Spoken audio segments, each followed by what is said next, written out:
Hello, adventurers! My name is Matt Kroeger, your Mold RPG Game Master, and this is the One Shot to Survive podcast. Every episode, I'll be joined by guests who will play characters straight out of our world today and will be teleported to alternate realities and must figure out how to get back home. But, most importantly, will they survive to tell their stories? This week's guests are Ryan Eells, Nick Shelton, and Colin Orr. Alright, let's roll.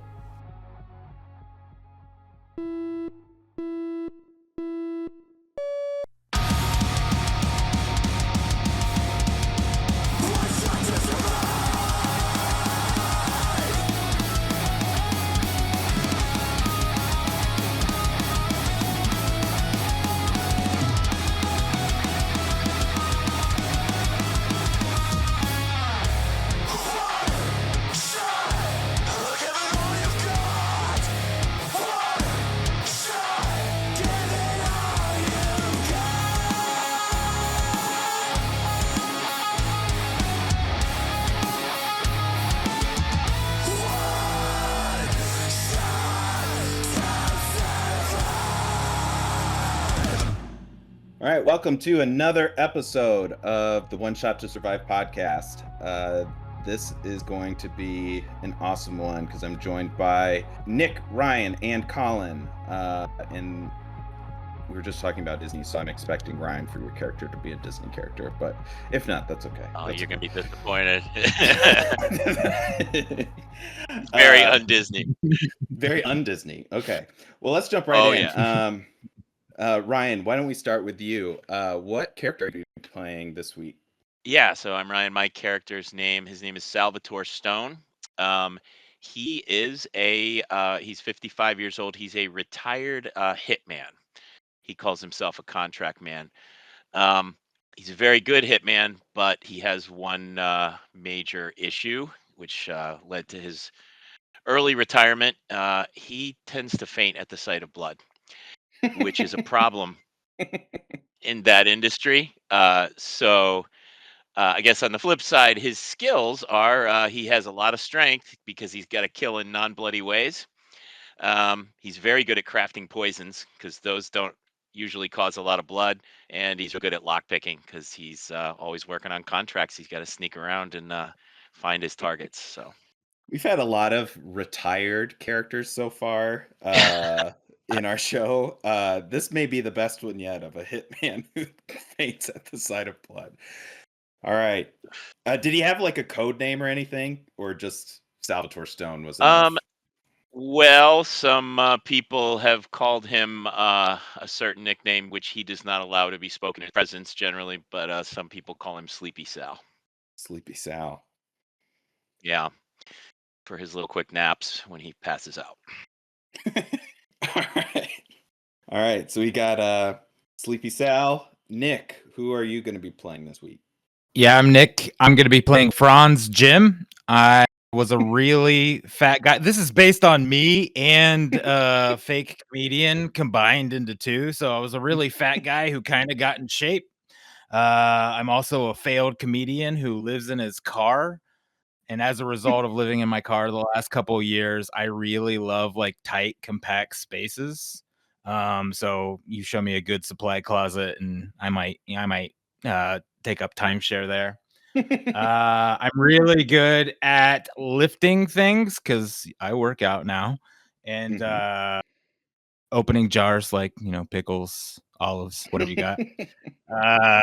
I'm great at zoning out. So I'm a pretty anxious person, but I'm really good at I don't know, forgetting what's going on and just kind of being blind to everything.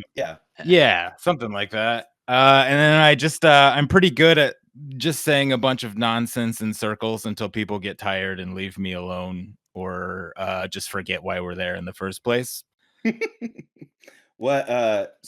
You mentioned a few things of being a failed comedian from like a shadow weakness standpoint. Like, what would you attribute to that, or is there some other angle there that we should be aware of? Should I tell you what my shadow is right now? Or I think it contributes to why. Oh yeah. So my shadow is that I have really bad nervous flatulence. So when I'm on stage, I'm constantly squeezing my ass cheeks really hard. and it makes it hard to deliver the punchlines and keep everything in. So Okay.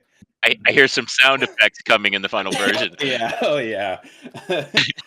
All right. So rounding us out, Colin. I have a feeling of who you're gonna play, but drop your character for this week.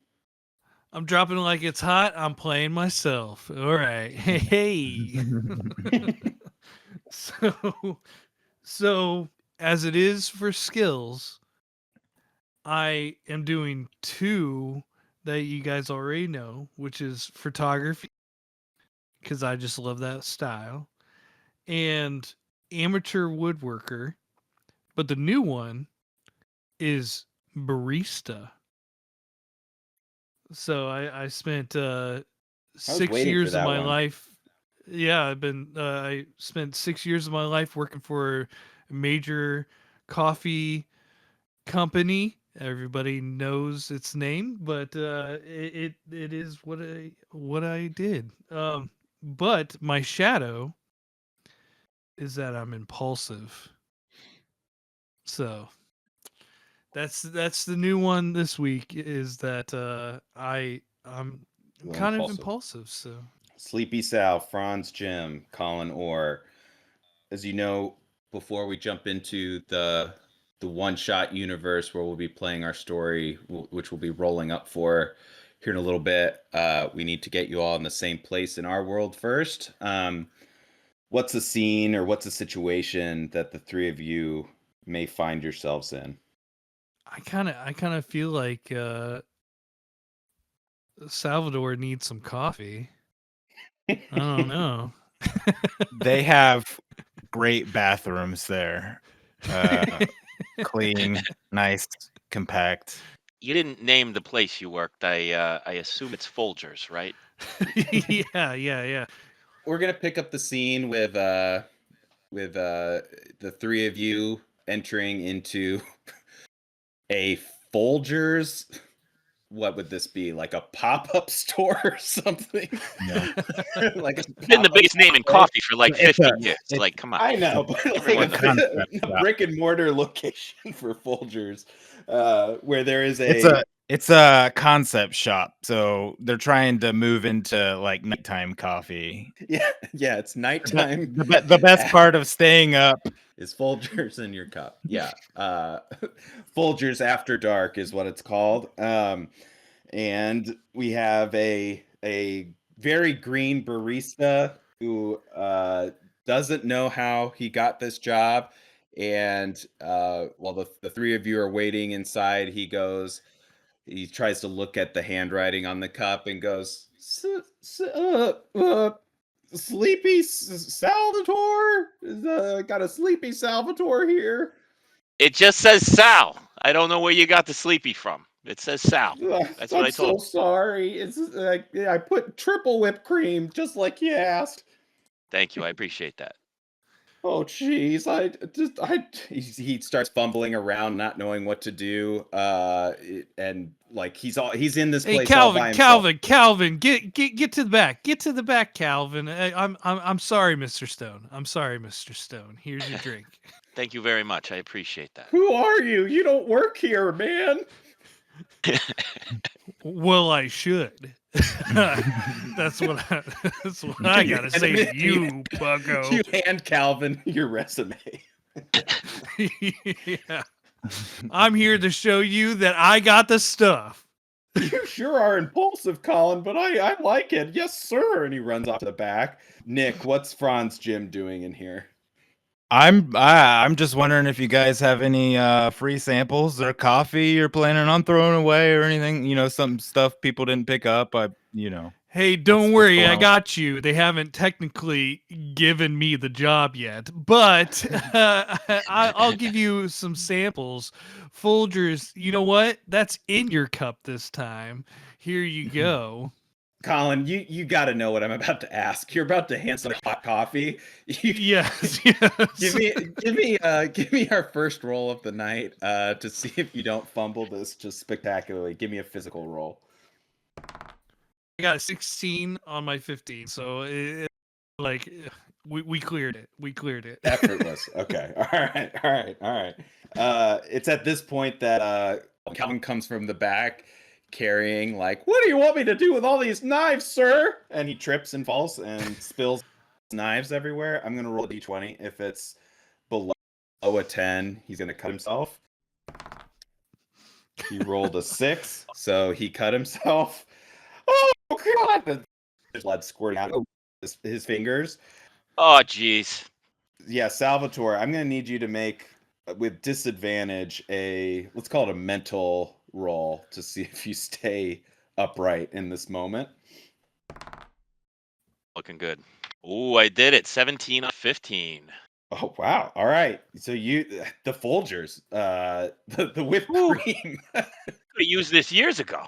I would have passed out a lot less. Franz, Jim, I know, like, just from would the sight of knives flying around cause any sort of reaction in you? I didn't notice the knives. I'm just over here looking at this display of cups, kind of wondering if like I could get one of those. I don't know if you guys, Colin, you gave me some coffee. I was just wondering if I could have one of these cups too. Yeah, and I start playing the stack game with it. I'm just like stacking them up and be like, which one? Hey, yo. As you're stacking point at cups, Calvin's just like, I need a doctor. starts to go pale. Calvin, shut up! I'm making a sale. I think this kid's gonna die. We Hey, wait. We didn't say anything about sale. You said you were gonna give me one. Oh, well, what I say is what happens. So here you go.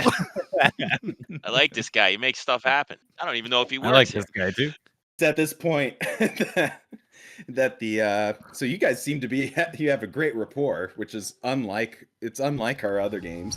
But it's at this point that while Calvin is bleeding out behind the Folgers experimental brick and mortar shop's desk, that this shimmering, spooky black old ooze starts to crawl out of the stacked cups and out across your bodies and envelops you into like this scary, horrible black silhouette, and you find yourselves portaling through time and space to another dimension, and that is where we'll pick up our one shot for this week. It follows. Yeah, yet again, Colin, you can't shake this thing. All right, so the way this works is we have 4 one-shot options. I have no idea which one we are going to play. The players have no idea which one we're going to play. They know nothing about the one-shots that are possibilities for this week, but we will list them out now, and then I will have Colin roll a d4 to decide which of our 4 options we will play with. So, Nick, what is our first option that we could be playing? Everyone's a banana. That one doesn't get any less funny each time we have it. Yeah. I love it. Ryan, what is the second option? Murder in the Darklands. Colin, what's our third option?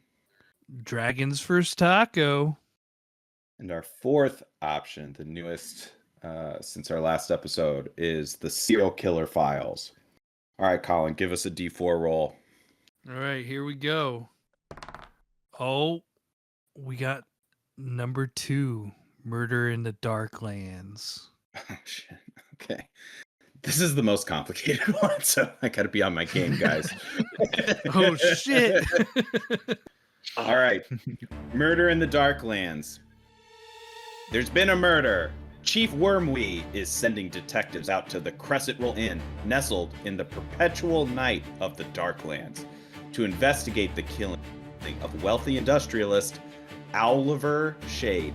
The innkeepers, Smolder and Chili, firebending and icebending spouses, respectively, alerted Wormwee of the crime just minutes ago. The party races off in the paddy wagon, arriving to discover the Crescent Roll surrounded in a wall of fire, with a doorway materializing in the flames, inviting the detectives inside. Who killed Oliver Shade, and who could be next? Dun dun dun. Ooh. So that's the one shot we'll be playing, and when we come back, we will share the molds and the powers that the characters have chosen, and then get the story started.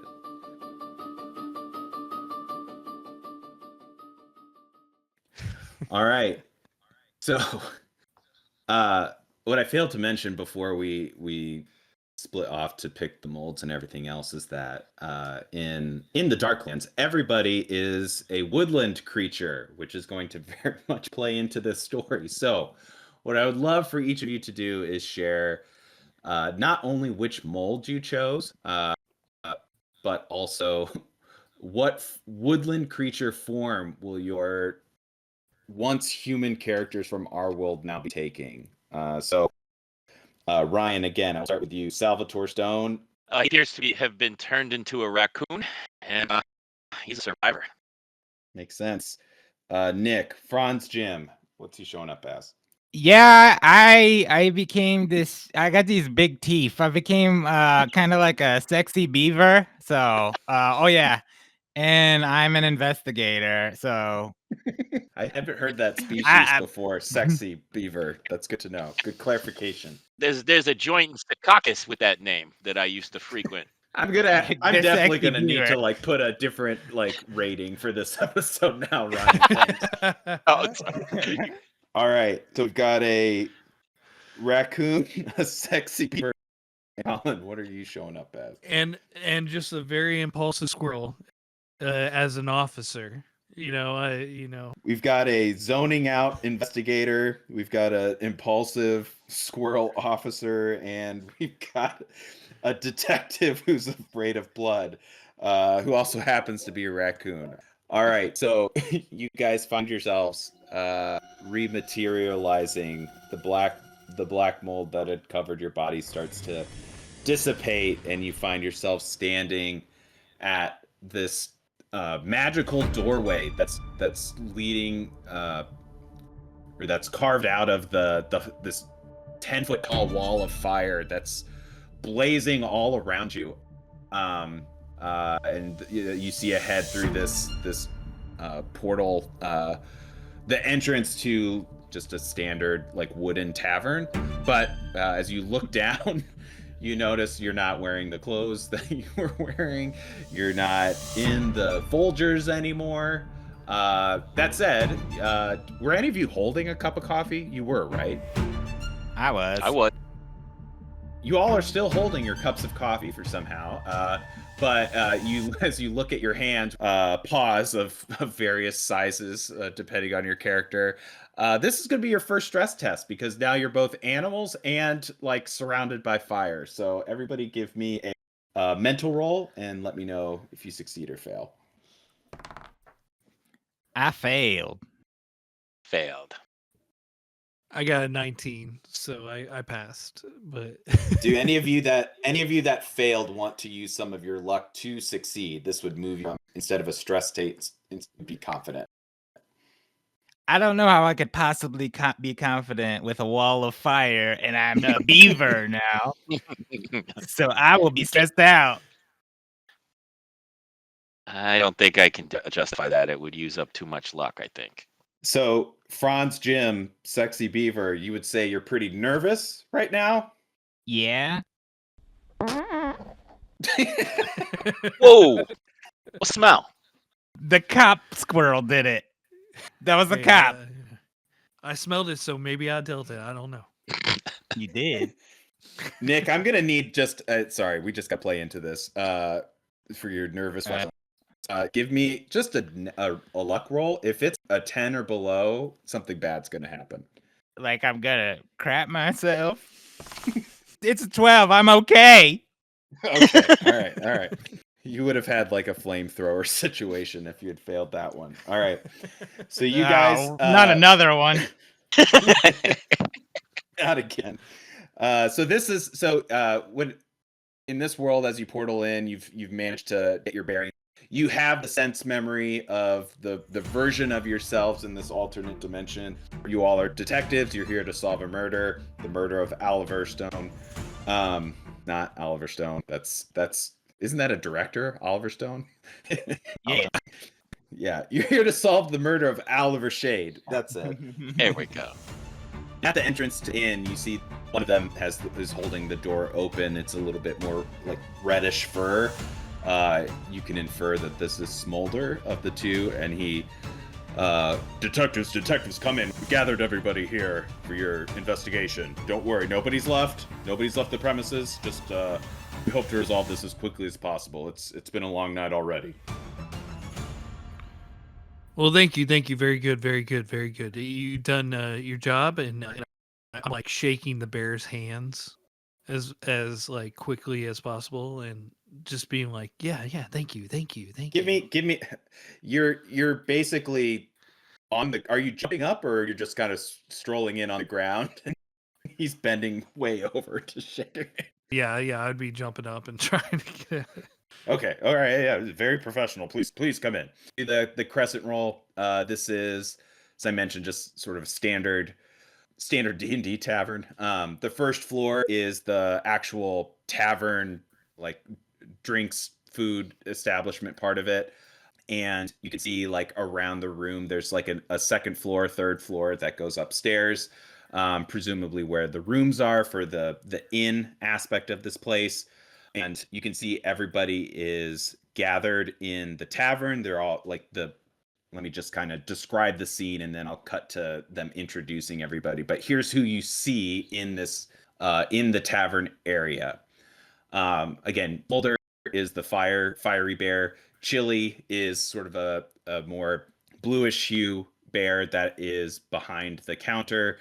You also see a possum who is next to a small raccoon, another small raccoon who looks like teenager, basically. So from whatever grizzled version a retired hitman would take form as a raccoon, imagine yourself like 40 years younger, who is handcuffed to the bar. There also is a badger that is covered in soot, kind of sitting at one of the tables. There is a skunk who seems very elegant, very coiffed, I guess. She's sitting at a table by herself. There also is like a very brooding looking wolf lone ranger, kind of shadowed in a big cloak, off to a table by himself. And that's it.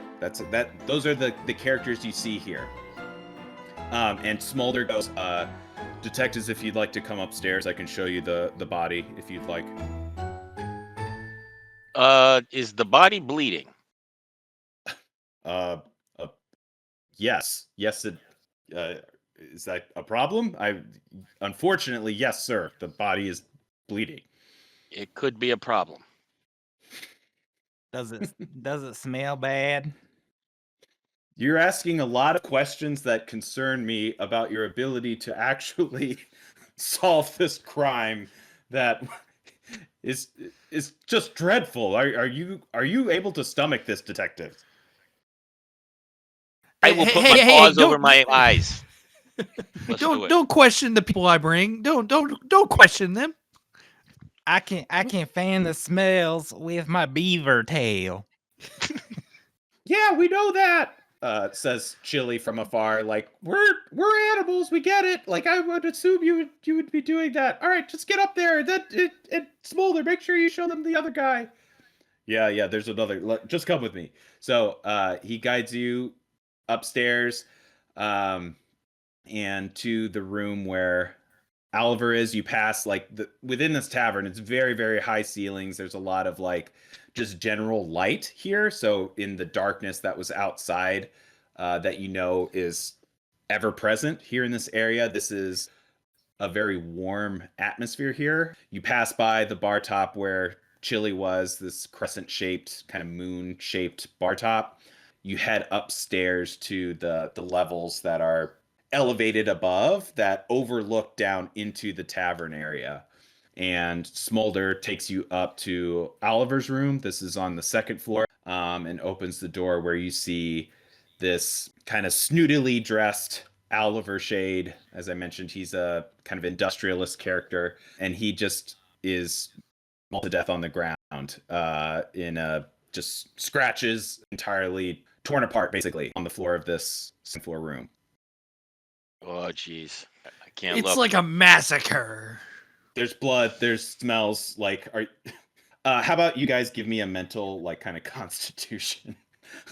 Unless you want to do something different here, but this seems like I'm gonna even call this another stress test for you, Ryan, because of your general feeling about blood. So give me a roll. If I remember right, you're stressed, so at disadvantage. Yeah. Okay. Yeah, it's bad. 5 was the lowest. Do you want to use luck to bump yourself up, or do you want to continue? I probably should, so I got to use 10 luck for that, right? Okay, all right, that's probably a good Yep. choice. All right, I'm so gonna you can keep playing, Ryan. You can keep playing the game because your character didn't pass out and just lied there next Yeah, to the body the whole episode. That's a good idea. That's probably That's good. a good idea. Okay, so you see this body. Come on, Franz, wave your tail, wave your tail furiously. I've been waving it this whole time. Now at disadvantage because you're waving your tail. Actually, any of you give me like give me a normal physical roll to see if you smell anything particular. I rolled a 13 on a 13. Yeah, I got Okay. a 19 on a 14. So Okay. 6 So on 13. you guys smell, in spite of the the fan, the fan blowing odors all over the place, the fart smell that you've crop dusted, in addition to the smell of this body that's mangled in front of you. There also is just a general barfy smell in here, like just a gross barf smell, even though the window is open.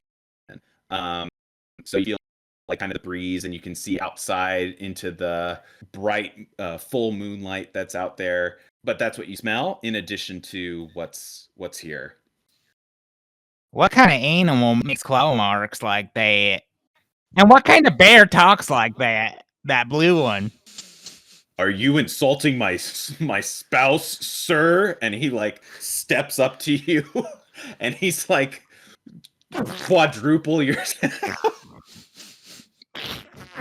I can't even drink my coffee. The smell is just awful. Dead bodies will do that. It's the squirrel. It's you. It's not the body.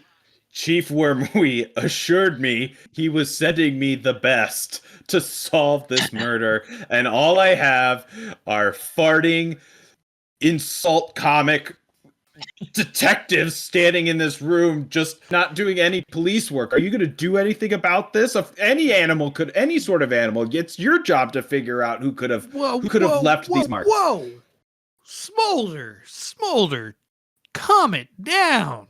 All right. We're gonna look at this body, and we are going to figure this out. And let me tell you, it's gonna be lickety split. You got that, Jack? I like how this one talks. All right, I'll give you another chance. Just let me know if you need anything. And get the hell out of here.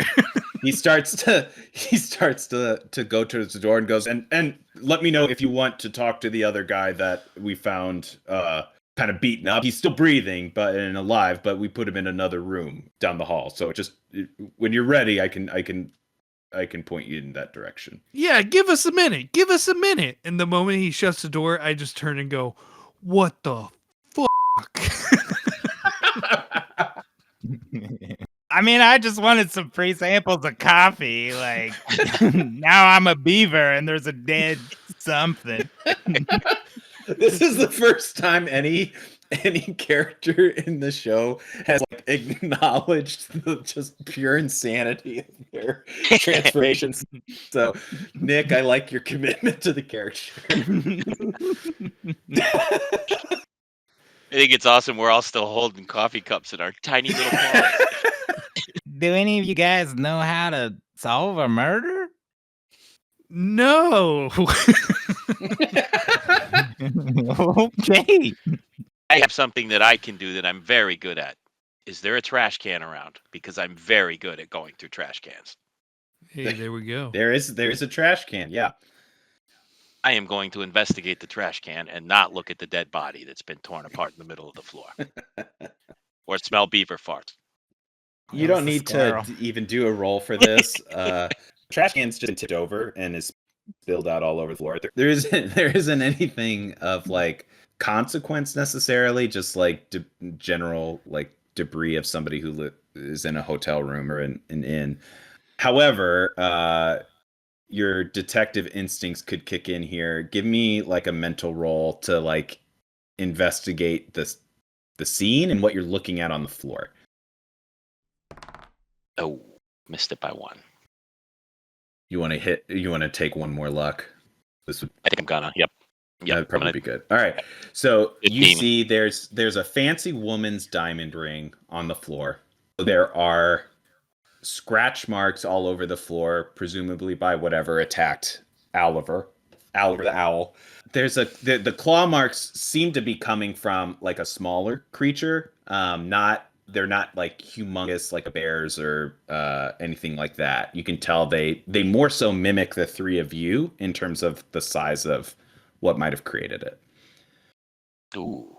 I feel like I would go up to the claw marks and keep spreading my fingers out and being like trying to make it. Yeah, see if we can figure out what kind of animal did this. Yeah. That's a great idea, Colin. So the size of the claw marks are larger than yours, Colin, as a squirrel, smaller than Franz Jim's as a beaver, and a little bit smaller than yours, Salvatore, from a raccoon standpoint. Interesting. So we see the types of animals we are. We're looking for something that isn't us. This is where we're at. That's the process of elimination. We know it's not one of us. Now we just got to narrow it down to everyone else.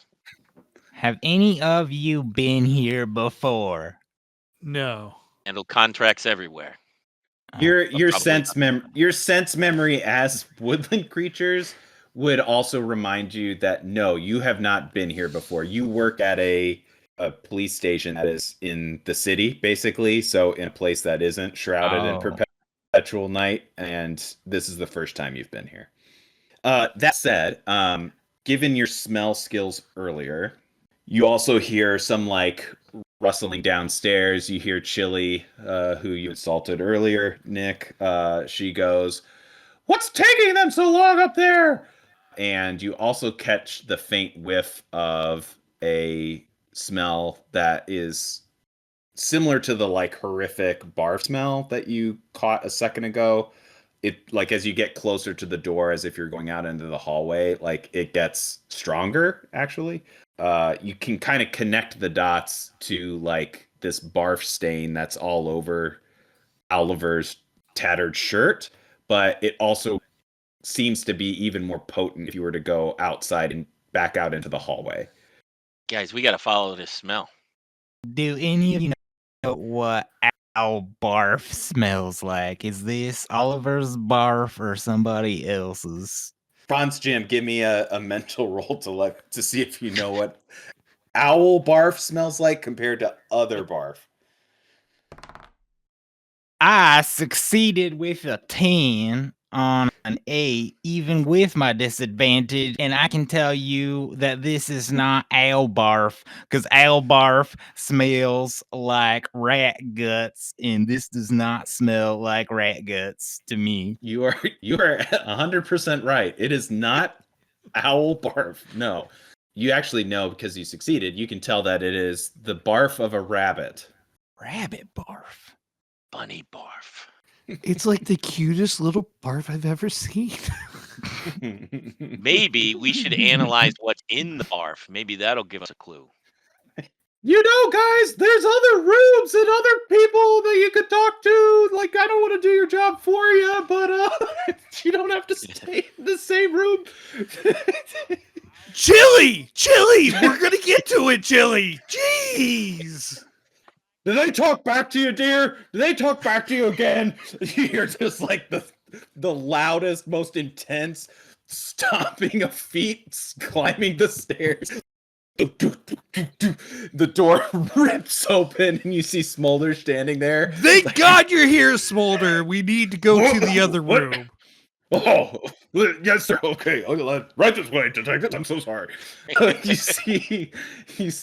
You walk past two other rooms that like there's 3 rooms on each floor basically in this inn. So you go out into this hallway. Again, it's elevated above the tavern. As you walk by, you can see all the people still in their places.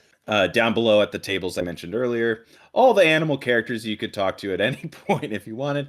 And he leads you upstairs to the 3rd floor and opens one of the doors, and there is a passed out rabbit, also with their clothes kind of torn up. They're in the bed, again, clothes shredded.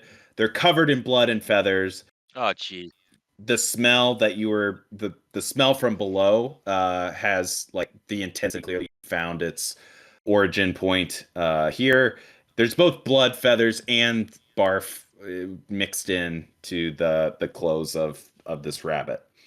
I try to hide Salvatore's eyes as we go in. Oh God! Thank you, my friend. I appreciate that. As you can see, we found this gentleman rabbit. His name is Podge, I believe. We found both him and Oliver in the room of the deceased. Presumably Podge had something to do with it, but we obviously can't question him because we found him passed out. Nothing we do seems to revive him. We've dumped water on him. We've slapped him a bit, as you can see. You see these huge like welts on his face, but nothing seems to be working. But we suspect it's him, but we can't be entirely sure given the state of the room, and we just wanted your opinion. I got something to wake him up. Folgers. Yeah. We got lots of Folgers. Stuff is magical. In all of my preparation, I never in a million years thought that you would be able to wake this guy up with coffee. Okay. Let's give it a try. Are you going to go for that, Salvatore? What do you guys think? It worked wonders in the other world, you know? That's all I'm saying. Sure, I got a backup idea if that don't work. Let's hear it. What is it? Well, the squirrel who's been farting this whole time could fart in his face. Me? Oh, maybe. I don't know. I thought it was you, but it could have been me. I don't know. Maybe you both go over there. Yeah, maybe we both stand with our butts to his face and, you know, And then we just stress you out. What can we do to stress you out? Yeah, you stress me out and the squirrel farts. Yeah, we're going to do a firing squad. Let's see. You're pretty gross. You're pretty gross. Was that the bear? These bears. Yeah, I'm still here, guys. I'm are- still here. I'm listening to your plan, and I'm just increasingly doubtful. Should I make another call to another, agency or something? Excuse me, sir, but you couldn't wake him up, so we have to try new tactics. Okay. Yeah, Smolder, give us some time. Close the door. Yes, sir. He shuts the door and like slinks out. Man, those bears are dicks. You hear from downstairs. Did you talk to them? Did you get in their face and stand up for me? No, dear. Yeah. I told them what for. They're gonna get on it right now. I did what you asked. Did they ask about what like the timeline or anything like that? No, dear. Oh my gosh. Well, I guess we'll have to trust their method. Now let's see what your methods are. What's your guys' plan right now? Okay, Salvatore, let's all open our cups and start wafting it in front of the rabbit's face. Yeah, that's a good idea. You're going with just the pure. I can guarantee our listening audience, while we are not official sponsors of Folgers, maybe we should be. If we create a scenario where the just smell of Folgers coffee wakes up the dead, basically. I mean, yeah, the smell of Folgers wakes up drunk rabbits in a fantasy world with walls of fire. Imagine what it will do for you. This isn't a skill on your part. I'm just going to roll it on my end. If it's above a 10, there's a good outcome. 10 or below, you may have to try something else. God damn it. It's a 19. As we're wafting it in front of the rabbit's face, we're like, the best part of waking up and we're just waiting for the rabbit to get up. I So- told you, this stuff is amazing. So Podge the rabbit starts to sniff, starts to twitter a little bit, and his eyes slowly creak open, and he sits up, goes, oh, and he's clearly in just immense pain, and he goes, who are you guys? We're the I'm a ones that beaver. I'm a squirrel. Oh, That's a I raccoon. can see that. I don't know how long I can stay awake, guys. My neck is just it's killing me, and oh my god, what Take happened? a sip. And he Take a sip of this stuff. he looks down. It'll help. He takes a sip, and he just starts to like get even more hyper, and you could almost get like a Bugs Bunny cartoon. His heart is beating really fast. It's pumping out of his chest, and you can see like it's actually physically pulsating in a way that the blood and feathers are spraying and flying off of his tattered shirt. It's making him even more freaked out because you could tell he's looking at this for the first time. Ryan, give me a just physical roll to stay out of the way of the blood specks that are flying at you right now. I am going to. I'm 1 point off. I'm using some luck. Okay, so the blood specks seem to like go just straight past you. But he's like, oh my god, what is this? And he keeps like starts to like hyperventilate. Guys, Franz, tell him a joke. Tell him a joke, Franz. Does anybody have a paper bag for the rabbit?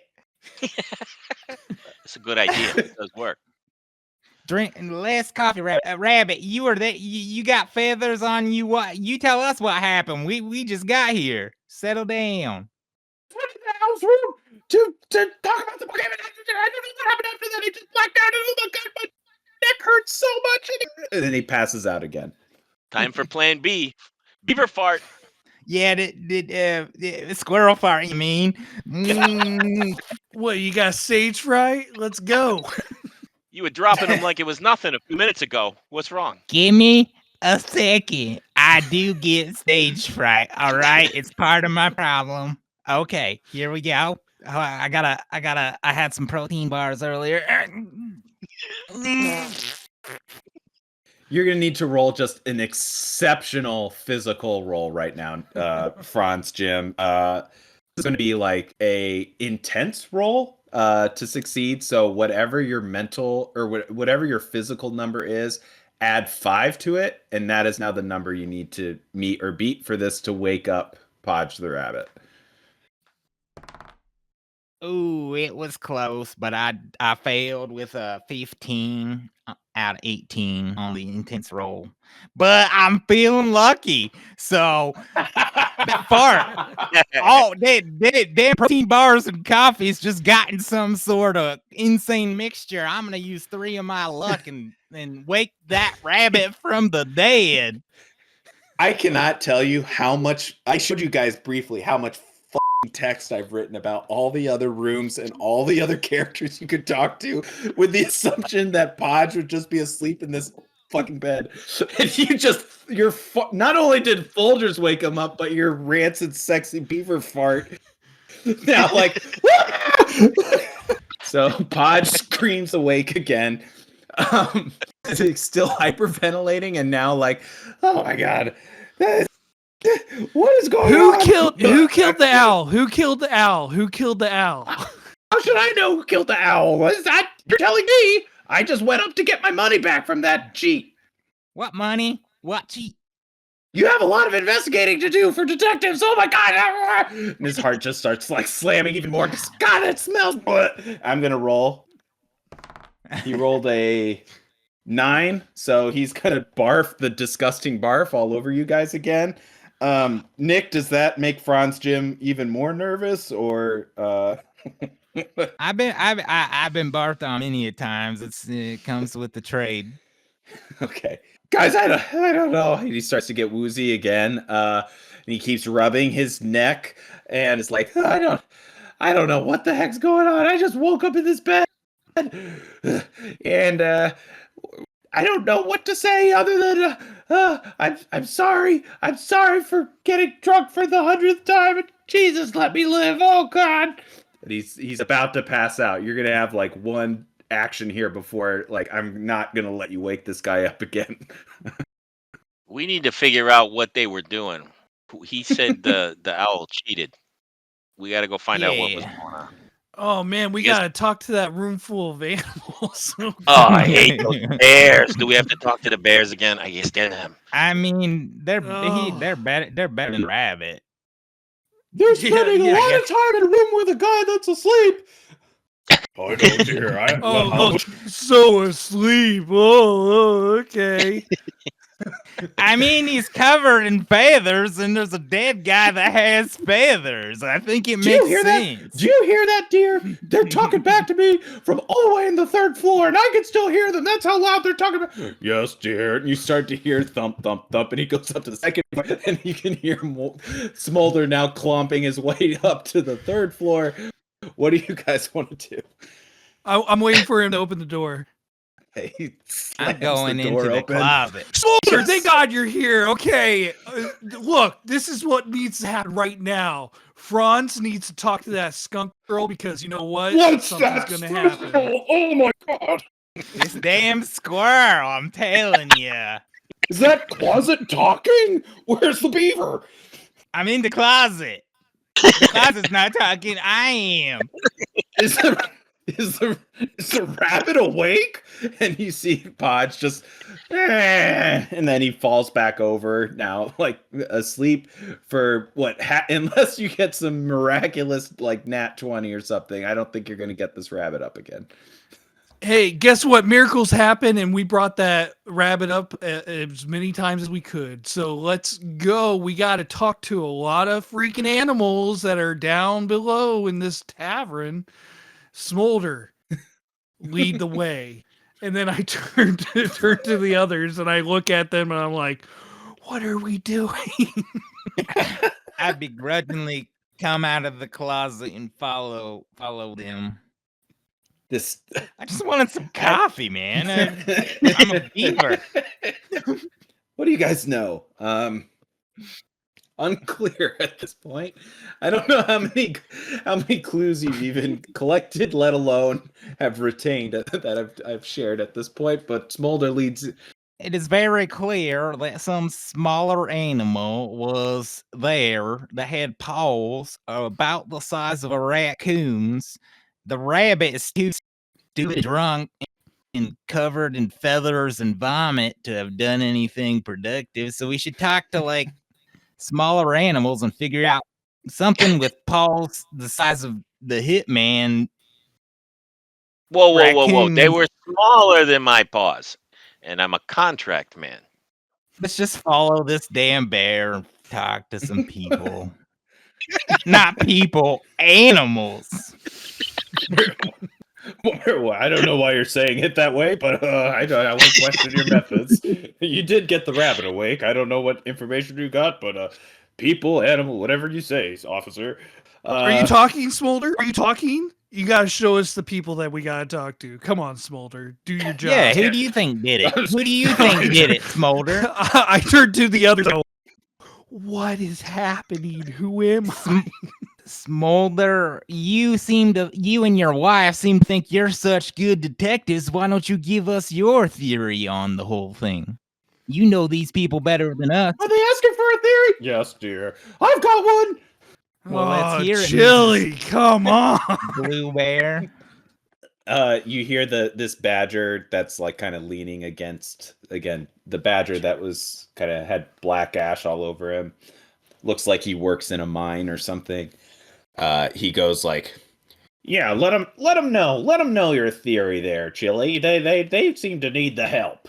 And Chili will share her idea here in the room, unless I definitely feel like I would interrupt Chili.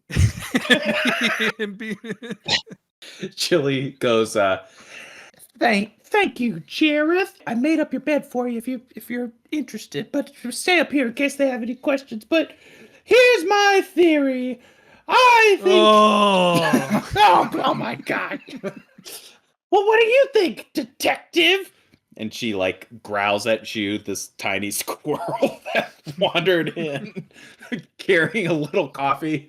Chili. I'm gonna have to ask you to stop badgering us, please. Oh, I take offense to that, sir. And he like, but again gets in your face. Excuse me, we're detective in here. Bear with us a little bit. oh, I don't appreciate that tone. And she like crawls over the tavern, or crawls over the table and gets in your face as well. Oh, and you look over and you see Smolder just like rubbing his temples, just like what is going on? Perhaps I can be of assistance. And you like look over and you see the lone wolf, Batman! where the wolf was sitting is no longer there, and he pops, and then you cut back to the scene where you guys are standing and he's right behind you, and he goes, "Hey, I'm Night Strider. Perhaps I can help you out with this." Now here is somebody that knows something. Strider, let's go. The way I see it was dark. The harvest moon was up, and we were all just having a good time, you see, and just to give you the lay of the land, it was me, Oliver, Jareth, the badger over there, and that drunk rabbit. We were playing cards, you see, and that rabbit had a little bit of too much to drink, and he barfed all over us, as you can see on my cape here. That's when the game started to wrap up. Oliver won the pot, and he went up to his room. Everybody went upstairs, and I thought I heard Podge go up there later, but that's what I know. We were just sitting here playing cards, and if there's anything else I can help with you guys, I'm a hero of the night in these parts. Give me like a percent, like just a mental roll. This can be just like a regular mental roll, all three of you. succeeded. Me too. Yeah, same here. I got a 17. You all look around and you just see everybody looking incredulously at this Night Strider guy who seems to have inserted himself as this like would-be hero, but clearly nobody else in the room agrees with this profile he's put forth. So he may be full of it. I'm hearing all this talk, but there is one person that has handcuffs and they look the most guilty right now. So I want to talk to them. What do you mean? I didn't do anything. I didn't do anything, right, my guy? And he gestures to you, Salvatore. Hey, bro, what's going on? Why are you in the cuffs? It's at that point that the possum that was standing next to the orphan raccoon, well, I'll just say raccoon. I guess you don't know it's an orphan until I share this bit. The possum who's dressed sort of like in a deep purple, almost like a nun outfit. It's like decorated in gold trim that has like lunar moon symbols all throughout it, and this sister possum slaps him on the wrist with like a stick, and ow, and goes, "Silence! You have shamed us at the monastery. How dare you talk back to somebody like that? Be polite." And he goes, I'm sorry. What did you say, Ryan? Did you ask a question earlier? I might have got off track. Yeah, why is he in the cuffs? Okay, so she goes, "Don't talk back. I will share with the detectives what happened. They don't want to hear your lies. This troublemaker, Denny, he snuck out from the Moon Children Monastery, where I'm from, and he thinks he could just strike out on his own in the darkness and leave us all behind, and thinks he's a competent and capable adult and could go off into the world. When no, he's under our care, must return home. And so I'm taking him back now, and we were just passing the night here before we set off tomorrow back to the monastery. But this little guy, he's sneaky. You got to keep an eye on him." Listen, lady, this is a crime scene. You ain't going nowhere. I wasn't planning on it. I was staying here for the night, as I said, so I will not be leaving. Don't worry. I will cooperate with whatever you need, officers. Thanks, Fancy Pants. Okay. Line them up, Smolder. Who should we talk to next? Who? Yes, sir. Yes, sir. Get in line, everyone. You're this little squirrel pushing around this huge bear, and he's just like, Everybody get in line. and you see everybody in like this line up against the wall, against these like magical fire everywhere. You've got the possum. Would you like me to uncuff him for whatever? Like, is there a reason you want us to line up, or is it good that I keep him here? Because I'm afraid he's gonna just run away if we let him go. I think you could keep him in the cuffs. I think that our contract guy needs to place his hands next to all the paws of the other creatures to get a comparison for comparison's sakes. Hands on the stools! Hands on the stools, everybody, now! I'm gonna give you with advantage, Colin the squirrel. Maybe even because of your photographic eye, we'll work that in here. Give me an advantage for like just perceiving like what you see when everybody slaps their hands on the stools. I failed it. I got a 12. There's no we're just not getting through this mystery, guys. Oh my god. There's nothing here. You don't know, you don't see anything. So I'm looking at these paws, I'm seeing all these animal hands, and I'm just like, I'm in the woods, boys. I'm in the woods, all right? I mean, just from a paw size standpoint, like you don't need to roll for this, but like the skunk, the elegant kind of skunk woman that was standing here and is like very aloof and snooty, her paws, the possum's paws, and the raccoon orphan paws, all three of them, I guess, could reasonably be the same size, but also, I'll just say you don't necessarily see anybody with like blood or feathers all over. Like, there's no indication immediately that there could have had a hand in it, just based off of what you see in this moment.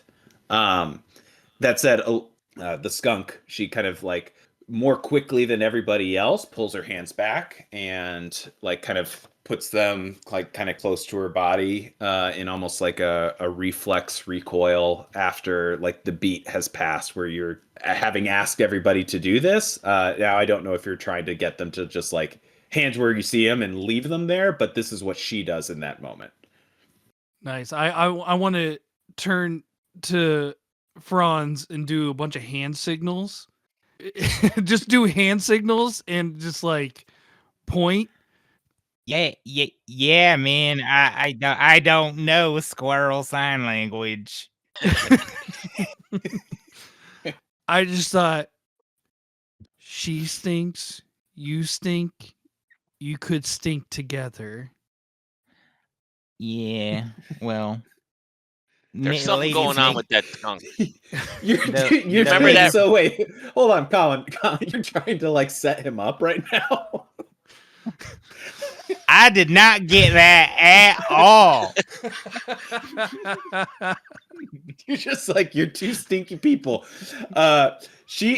Aloria, so her name is That's a pretty name. It's a pretty name though.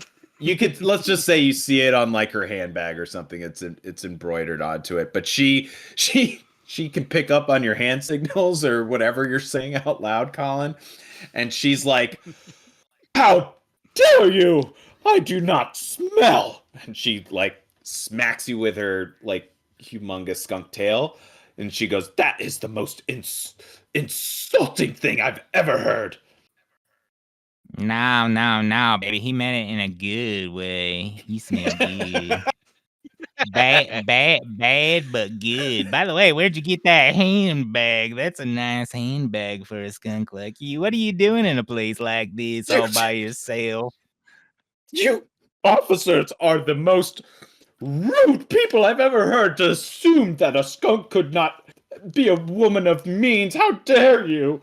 And Chili from like now steps in, is like, God, all these fucking voices. That's what I'm saying. They're assholes. I don't know. Like, they don't seem to be making much progress at all. That said, Nick, Franz, Jim, give me like a are you buying what she's saying type of thing? Give me a mental roll against whatever. I don't know if you're stressed or confident or whatever, but give me a mental roll. Oh my god, I failed terribly. I was stressed. I rolled Did a you get a 2 1? and I rolled a Ooh. 2 and a 1, so I got a 1. Crit fail in this. You're just bombing like you've never bombed like this before on stage, in your car, like in any social situation ever. And you just blow up the place in your farts. It actually like knocks the fire out for a second. And let's see, what's something even worse that could happen here. Your pants fall down. No. There. That's what's happened. I didn't even realize I had pants. We're not all naked here. Officer, cover up. So give me a physical disadvantaged roll to see if you don't trip and fall. I absolutely do trip and fall. That is another 0. Are you serious, Nick? Yeah, I got a 1 and a 12. Take the 1 minus the 1. 0. Okay. All right. So you trip, you fall, you knock over a couple tables, including the poker table that had all these drinks in it. I think we need to look at that skunk's hands again. Do you remember that ring upstairs? Yes, look at the skunk's hands. Not my not my failure. Something going on there. We need to figure out that ring. What's that ring about? You go to investigate her hand. You're looking closely. I'll just say from a distance, Salvatore, you how about this? Give me an advantaged mental roll to see if you can just notice what's going on here. Oh, that's epic failure. Both of them. Can we get a win? So you, again, this aloof skunk, you guys just can't peg. You can't get any information. That said, your innate form hitman abilities are about to kick in here, Salvatore. You sniff. You can smell something that you can place from your past. Give me an advantage, whichever is better, physical or mental in this case. You choose, but give me an advantaged roll. You got the physical. Okay, so you, as you're like trying to like sneak in closer to like just like gawk at this skunk's hands and get closer and closer, you start to splash in all the like puddles of spilled glasses and mugs, and you're walking over the playing cards that just got tipped over by Nick's sexy beaver character after his like horrific fart bomb. And you can tell that, look straight down at one of the puddles, that you can just, imperceptible to anybody else, but given somebody that's an expert poisoner, given his aversion to blood, you can tell that one of these drinks was poisoned. Now you have no idea which glass it came from or anything like that, but you can tell that it had been poisoned. Hey guys, that's poison. What? Everybody, oh, whoa. And Night Strider like zooms in like out of nowhere. Everybody's just gasping at the statement aloud in front of all of the suspects. Okay. At this moment, I'm just like, everybody stop. And then I just summon a hound. Sick. All right. How do you do that? Like, what noise do you make to do that? Yeah. So this is There one has of the to be a noise. This is one of the powers that Colin chose. So Colin, like, what does this look like to the crowd of people to summon a bloodhound into this tavern? I wiggle my tail. I spin around 3 times. It has to be 3 times. And then I wave my hands in the air like Sailor Moon. And then all of a sudden, a hound dog just appears in front of you. Whoa. So this like bloodhound hello, Colin. Shows up and it's just in the room now. It's like this spectral Scooby-Doo. Scooby-Doo. Yeah. Sniff that drink that Salvatore found and sniff it out in the room. Like, oh, find where the poison came from. And he goes over and starts sniffing. And he starts like, you can see his eyes perk up and his ears perk up. His head snaps up and his ears shoot up. And he like makes a beeline after sniffing the puddle. Starts to go outside now. Smolder's like, oh shit, and he like stumbles over to the door and like lowers the firewall that was out there because the dog doesn't seem to be caring really, and actually like phases through the wall before it comes down because it can do that for whatever reason. But it starts to like head out into the night and into the woods, and you hear a I found it. Oh, This gosh. is the weirdest day. I'll go out to where the hound is. Yeah, Let's the go. dog found it. I'm not going to give it a name because I can't get attached. I'm sorry. So you go outside again. It's just nighttime all the time, and there's a humongous moon, so you can kind of see because it's at least bright enough that you don't need to like carry a lantern or anything. You find your Scooby-Doo dog having like pawed up this huge like wolf fang. It's like a gigantic fang that it's covered in like black blood. Go ahead, Salvatore, give me another stress test. Oh no, Salvatore! This ain't good. Never good. Ooh, got it. 17. You're gonna need to do disadvantage actually because it's your shadow. So give me another roll, and if it's lower, take that. It was a 9. Okay, so you're gonna kind of faint here, and as you faint, you're actually gonna knock into this like wine barrel. So the dog has found all this stuff out by like where the trash is taken out, and he's pulled it out of this barrel. So he was kind of standing next to it as it was tipped over. You just collapse on top of it, and you're passed out. But he's the one that knows how to identify poisons. I guess the dog is saying this barrel has poisons in it. I Did anybody on this big tooth here? Woo. the tooth has the poison. The tooth is the poison. He whispers to himself. The tooth is poison. I'm thinking, y'all.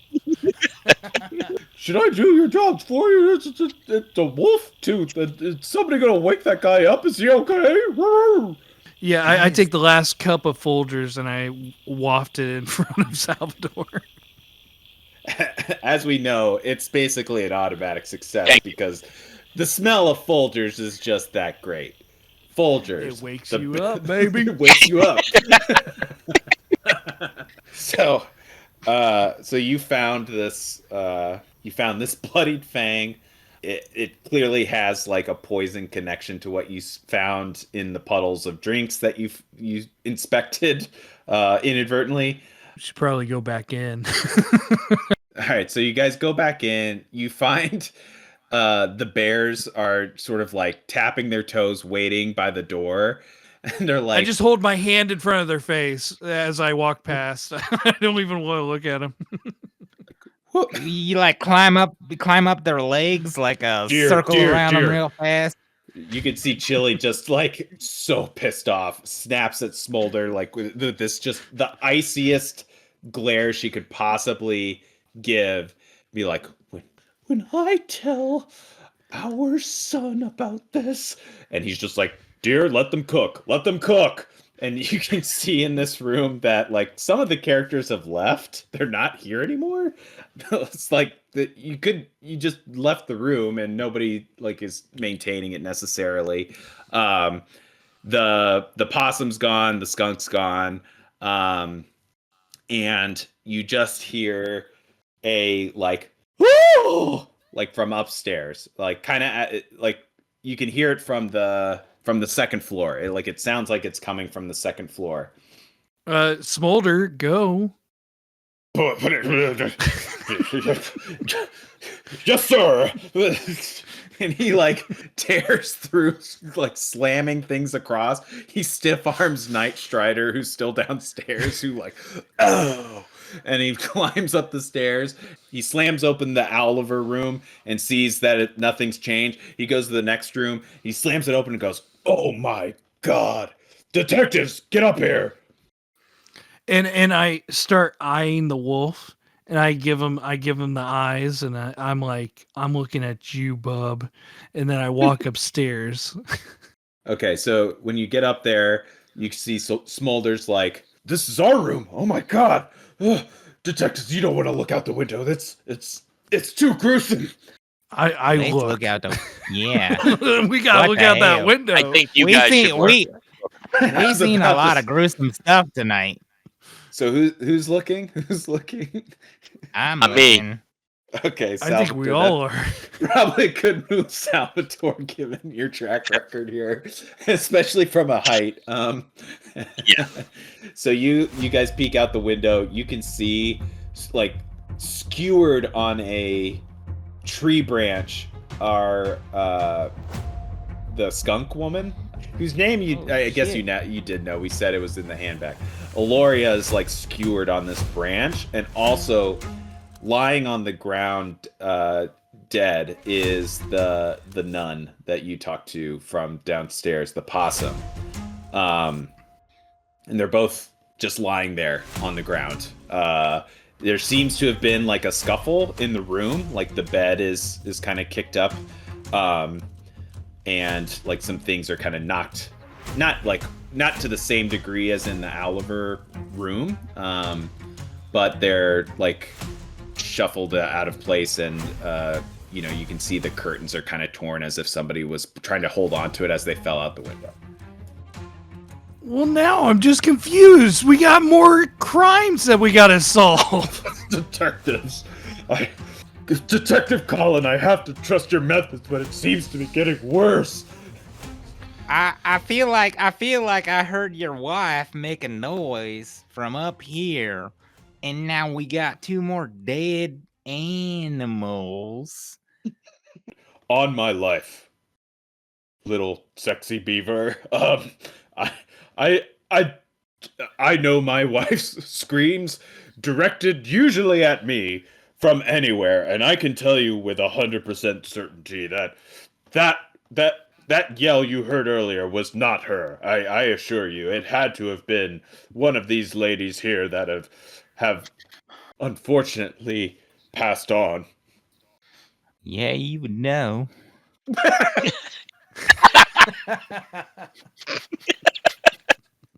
Detectives, I have to implore you to please look around the room for any sort of clues to help you solve this crime. Do you Oh, want I'm to looking, and all I see is a big bear in front of me. Oh, pardon me. He wipes away a tear because he's started to cry now, and it immediately turns into steam because he's a fire bear. So, and he just like waddles out of the room and it's like, "I will give you my but please know that this is my marital bedroom, and please be respectful. I wouldn't want you to get the wrong idea in this room. Okay, I'm out," and he leaves. Man, before that skunk's guts was all over the place, I would have brought her up here. Is there any? There's like a weird like romantic angle I had no expectation of. Is there anything messed up at the window, like the curtains or the window itself? No, nothing other than what I shared with you. It just looks like these creatures fell out of the window and tried to hang on, but it tore as they were falling out. No mystery there. I got nothing, y'all. Is there anything else in this room we should be looking at? The Scooby-Doo dog is still here and seems to be just like on the case. He's like, is this relevant? And he spits out like a stick of dynamite that just plops it on the floor. It's like, Whoa!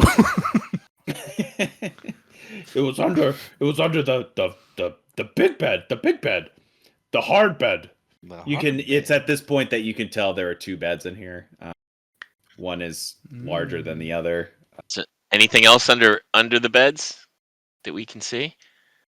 I don't want to say. It's raunchy. I think I I'm will good. take. I'll take a look. Wow, I bet you will. You're already Raunchy. flipping. You're already flipping through the pages, Franz Jim. You're just finding like what amounts to like a porno mag for bears. That's hidden under the what clearly is Smolder's bed. Oh shit! In addition to the dynamite that was under his pillow, apparently. This guy has got some problems. So, help me do the dynamite porno math. Why would you have both, Squirrel? What do you think?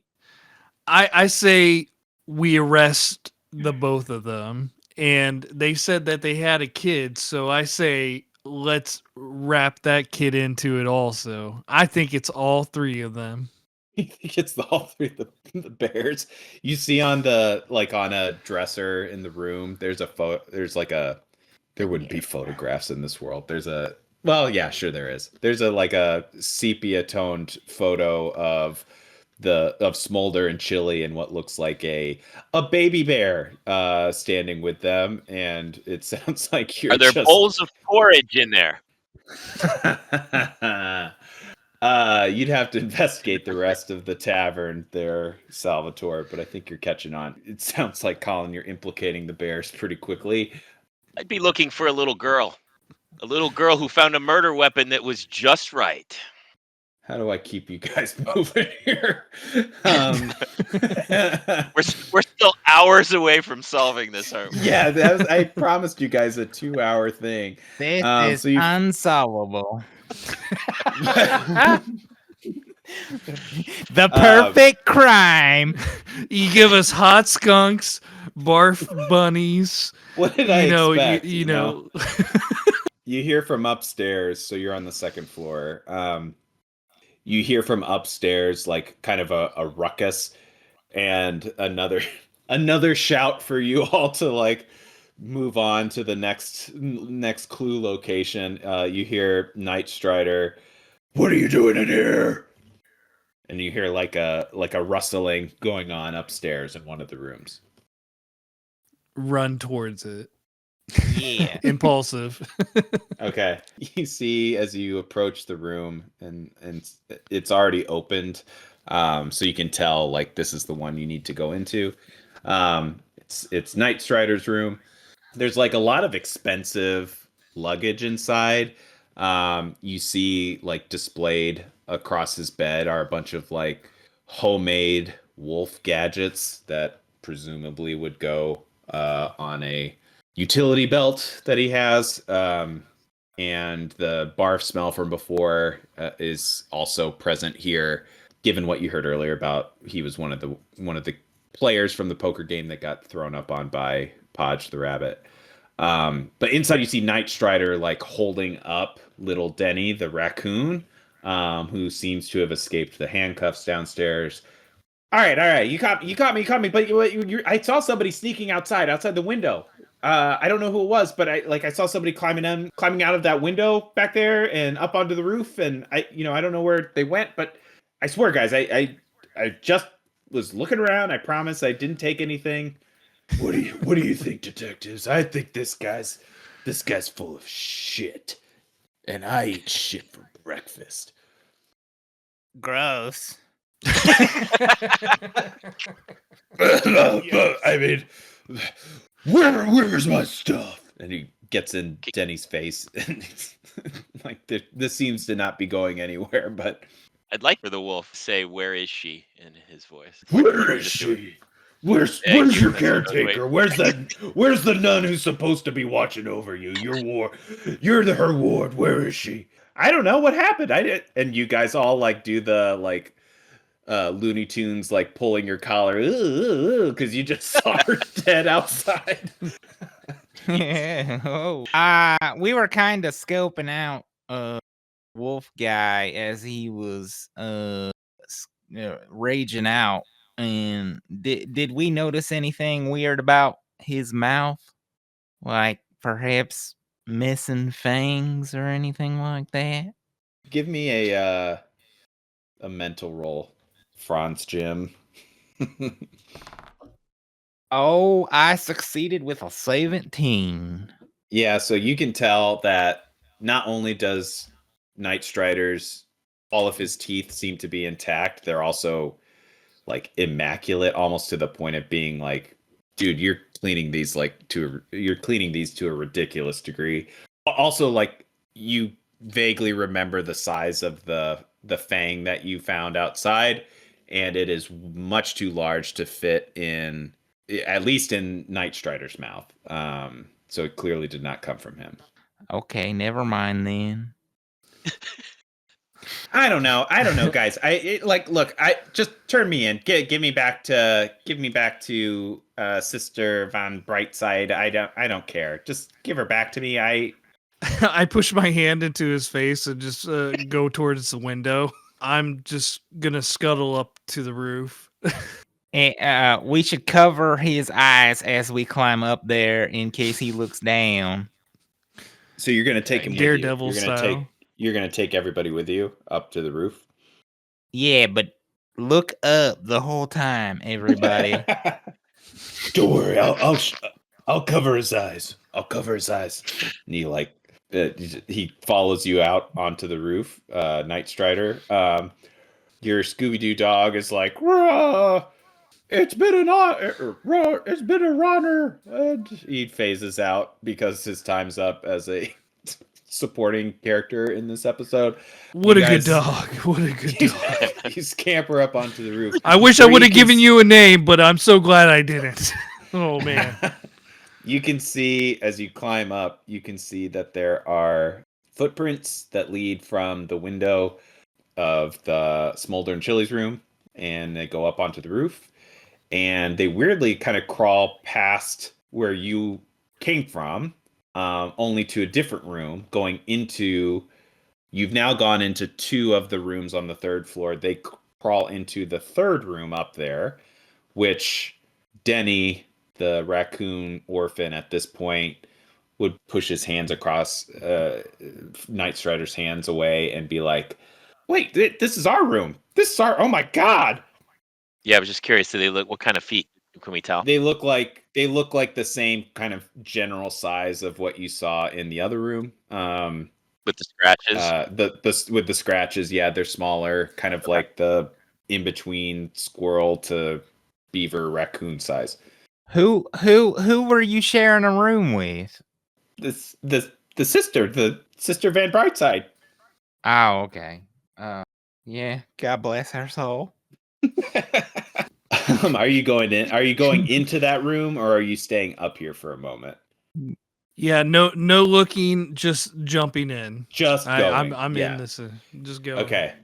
So in this room, you can see there is a lockbox that's sitting on the dresser that has been opened.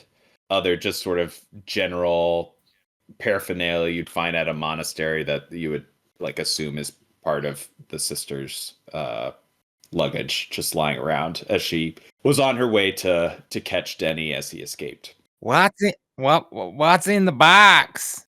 What's in the box? Well, it's open, but Denny looks very sheepish, and he doesn't want to answer. Then Night Strider goes, "What's in the box? What was it?" And Denny goes, "Well, that was the dynamite. That was I found some dynamite. I was just playing around with it. It was and Sister took it from me, and locked it in there. That's Look, I get into trouble, guys. I'm a kid. I'm a teenager. I like blowing stuff up, and she caught me and locked it away. So sue me. I don't know. I don't know how. I don't have the key. Only the sister has the key to this thing. So I don't know how. Somebody took it. Apparently. Give me a advantaged sort of like investigation instincts roll, Salvatore, just to perceive this room. Similar to what happened downstairs. You're like. Sixth sense is kicking in here. Let's see, 11. Okay, I'm gonna use luck to do that. Okay, so you have this like spidey sense going off right now, and you notice that like as you take a step, you notice that a floorboard starts to rattle a little bit, like it's been dislodged or loosened recently. Let's check under that floorboard. So inside you find a satchel that when you open it up, there's a whole handful of things that both you as a former hitman can start to recognize. There's like a insignia, there's other like occult materials in here that like just by pure vibes alone with all the like lunar symbology that's on them, you get a sense that this is like, even for a magical world, this feels pretty creepy and out there. There are also these like silver acorns inside, which Night Strider's like, whoa, and he recognizes both like this insignia that's laden in on like this knife sheath that's sitting in there, and he goes like, that's an assassin's insignia, and those acorns, that's the payment that the living trees give out. They're like the mob around here. Of course you know that, detectives. You surely have been chasing the living trees for quite a while, of course. I don't need to tell you, but those, with the amount of silver acorns here, it looks like somebody paid off an assassin to do some dirty work. What kind of animals are the living trees? Are you fucking kidding?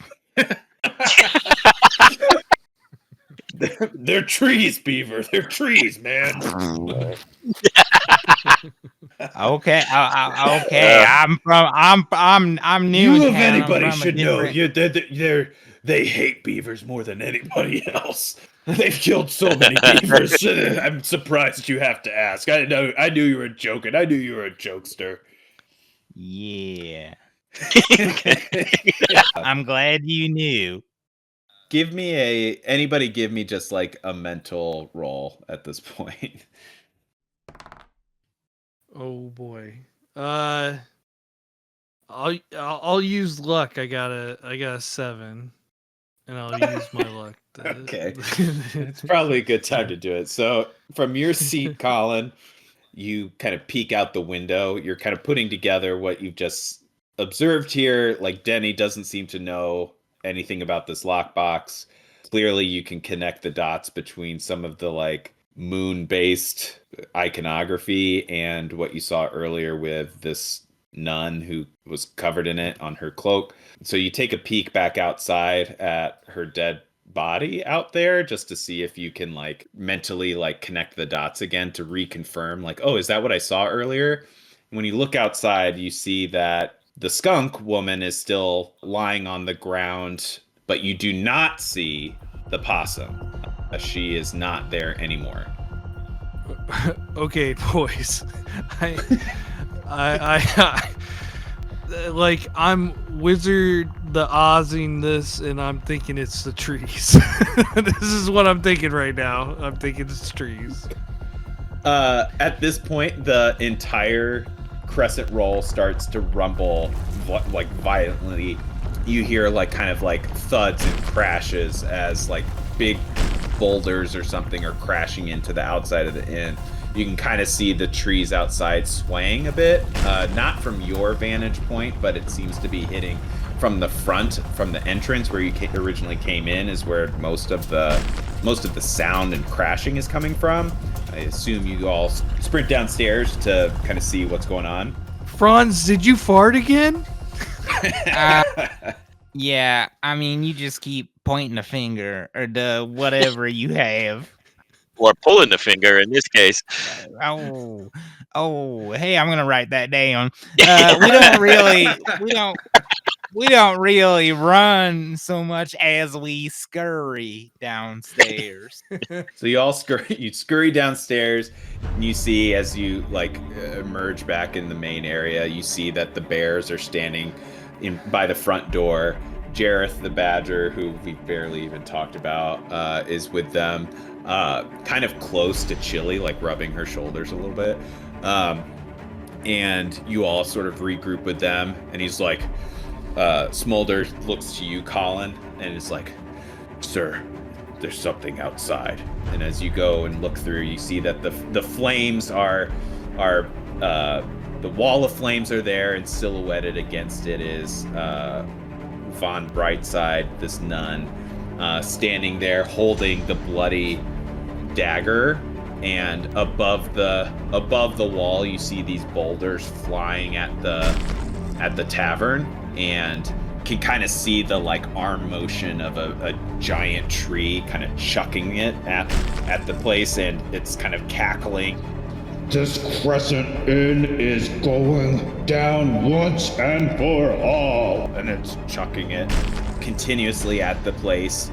And what's your reaction to all of this at this point? Colin, what was in that fucking coffee?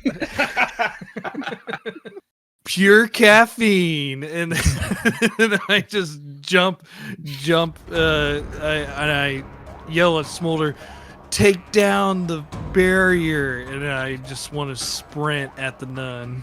Smolder's like, okay. And so the firewall goes down. The nun, I'm gonna give you, given your impulsiveness, and your size, I'm gonna imagine this is a bit of a surprise. While the tree is cackling and being like, "We hired you for one job, Van Brightside, and you couldn't even do that. You couldn't even shut down this damn place that's getting in the way of our criminal enterprise. Damn you!" And he just keeps chucking stuff. The walls come down. I'm gonna give you have to make a physical. I'm gonna make it not impossible, intense like before, but it's gonna be add 3 to whatever you had to try and get to her before she does something. Let me know if you succeed on that. Sweet. I got a 16. And you said add 3, so I'm gonna use a point of luck. And so you succeed. You get to her as she's about to thrust this giant fang into her arm. That's the motion. She's about to stab herself with it. You get there first. What do you do? I grab it. I just want to grab the fang. You're trying to just wrench it from her? Okay. Yeah. I'm just trying to wrench it from her. Okay. All right. So we're going to do contested roll here. Go ahead and give me a physical roll.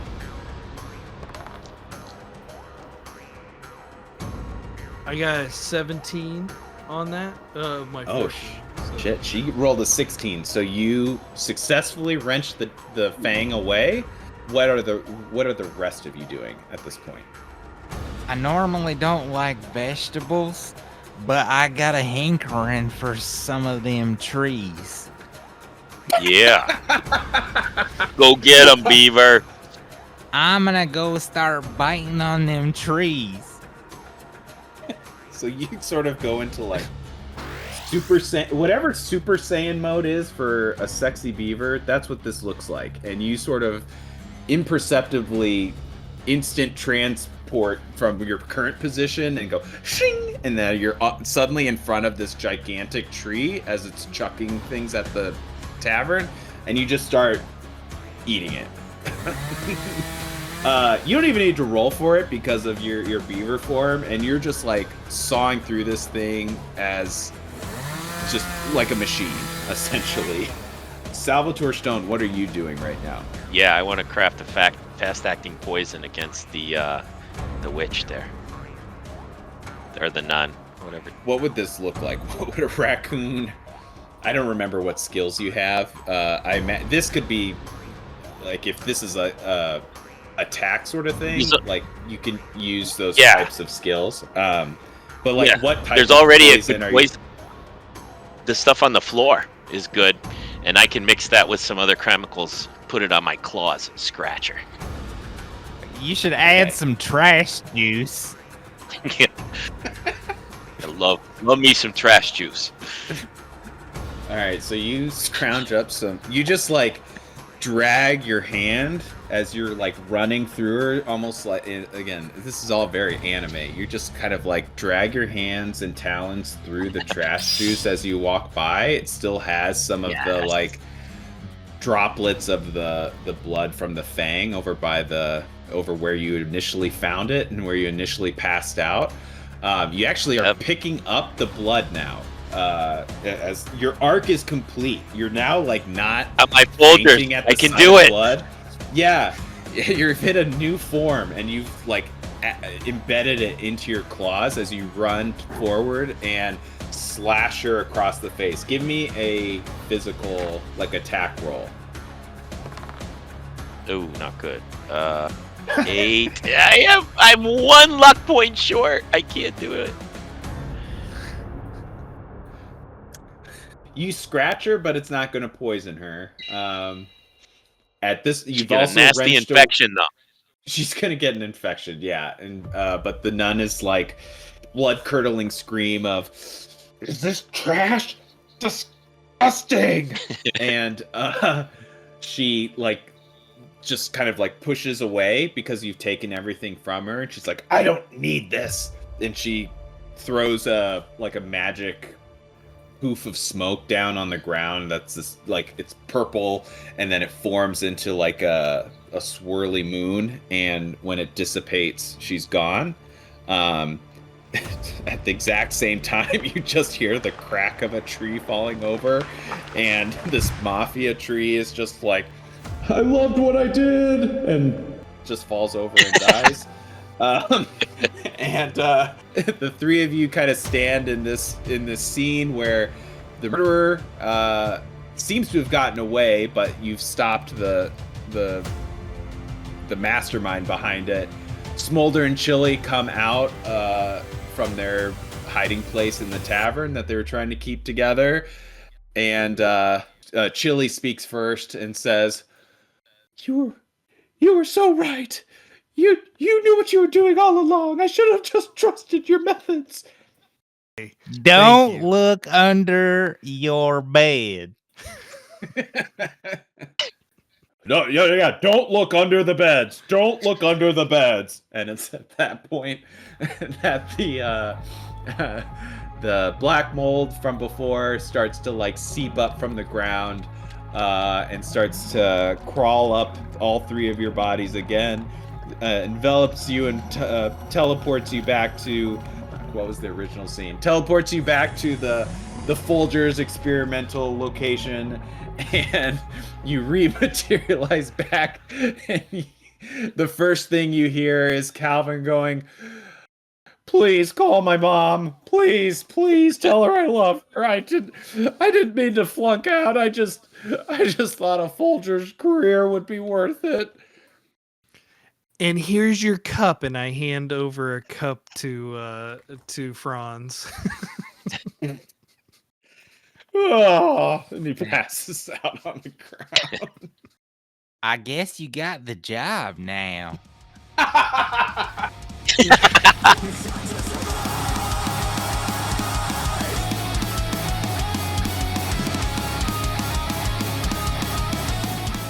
Thank you everyone for listening. This episode featured myself, Matt Kroeger, your game master, Ryan Eells as Salvatore Stone, aka Sleepy Sal, Nick Shelton as Franz Jim, and Colin Orr as Colin Orr. Theme song by Funeral Language. You can follow us on the social medias and YouTube at One Shot to Survive.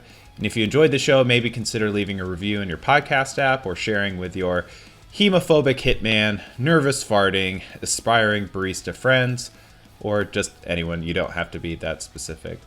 We also have a Patreon at patreon.com/oneshot2survive, where you can gain access to exclusive bonus content like recap podcasts and even the one shot from this very episode, in the event that you too would like to figure out which murderer is just right. Hope you enjoyed the episode. The next one will be available January 7th. At some point, we are going to slow down and actually live into that bi-weekly podcast life. But for now, just enjoy the sugar rush pace that we're rolling these out so far. It's been really fun. And thank you so much for listening. Do good and be well.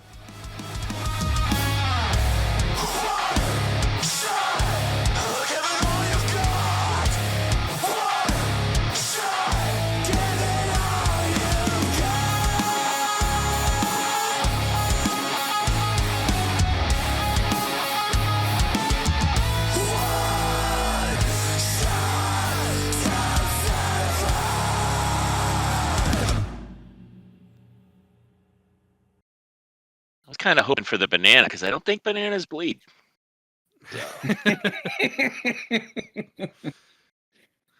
Yeah, but then your like fear would like transition into banana land, and you'd like be grossed So I out by have the something stringy things that come off of Oh, I bananas. hate those string things.